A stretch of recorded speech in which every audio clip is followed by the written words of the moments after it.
नागपूर महानगरपालिकेच्या शिक्षण विभागाअंतर्गत घेण्यात आलेल्या इयत्ता 10वी परीक्षेचा निकाल आज जाहीर करण्यात आला। विविध माध्यमांतील गुणवंत विद्यार्थ्यांचा सत्कार नागपूर महानगरपालिका मुख्यालयात महापौर नीता ठाकरे यांच्या हस्ते करण्यात आला। यावेळी पालक, शिक्षक आणि विद्यार्थी मोठ्या संख्येने उपस्थित होते। मराठी माध्यमातून डॉक्टर राम मनोहर लोहिया मराठी माध्यमिक शाळेची संस्कृती अमोल सूर्यवंशी हिने 500 पैकी 441 गुण मिळवत 88.20% प्रथम क्रमांक पटकावला। हिंदी माध्यमातून प्राची ओमप्रकाश गुप्ता हिने 446 गुणांसह 89.20% मिळवत अव्वल स्थान मिळवले। उर्दू माध्यमातून लिखत परवीन मोहम्मद असलम हिनेही 89.20% गुण मिळवत प्रथम क्रमांक मिळवला आहे।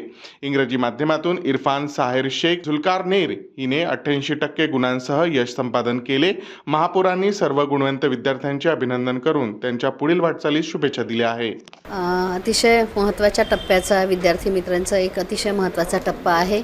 नागपूर महानगरपालिकेच्या माध्यमातूनही जे विद्यार्थी मित्रमैत्रिणी या परीक्षेला बसले त्यांच्यामध्ये अतिशय चांगल्या पद्धतीने आणि सर्वोत्कृष्ट गुण ज्यांना मिळाले त्या तीन विद्यार्थ्यांचा सत्कार सर्व पॅथीमधल्या सर्व विभागांमधल्या म्हणजे मराठी, हिंदी आणि उर्दू या सर्व आणि सोबत इंग्रजी माध्यमाची ही एक शाळा आहे त्या सर्वच विद्यार्थ्यांचा सत्कार आज या ठिकाणी घेण्यात आला। दरवर्षी महानगरपालिकेच्या माध्यमातून त्याच दिवशी म्हणजे रिझल्ट लागला की त्याच दिवशी त्या विद्यार्थ्यांचा सत्कार घेण्याचं असं आयोजित असतं। तीच परंपरा कायम राखत आज हा कार्यक्रम घेण्यात आला आहे। 91.97% इतका रिझल्ट महानगरपालिकेचा 10व्या वर्गाचा लागलेला आहे। ज्या वर्गातून ही सगळी मुलं येतात त्यामध्ये यश मिळवणं हे अतिशय थोडंसं त्यांना म्हणजे मेहनत करावी लागते असं आहे। त्यामुळे हे सर्व विद्यार्थी त्यांच्यासाठी मी सुयश चिंतिते।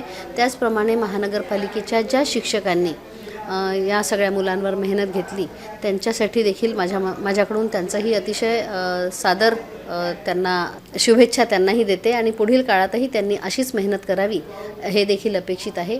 महानगरपालिकेचे हे सगळे विद्यार्थी महानगरपालिकेच्या माध्यमातून आपण त्यांना ज्या काही शक्य असेल त्या सर्व सोयीसुविधा देतो। या सगळ्या सुविधा घेतल्याच्या नंतरही ज्या प्रमाणात त्यांनी यश मिळवलं आहे हे यश त्यांचं यापेक्षाही अधिक दिमाखात पुढील काळात वर जावो आणि चांगल्या प्रकारे ते सगळे आपल्या जीवनात यशस्वी हो यासाठी पुन्हा एक वेळा शुभेच्छा। महानगरपालिकेचं नाव त्यांनी या शहरापुरतं नव्हे तर देशात इथला महानगरपालिकेचा विद्यार्थी आहे या नात्याने उंच आणि मोठं करू यासुद्धा शुभेच्छा या ठिकाणी मी देते।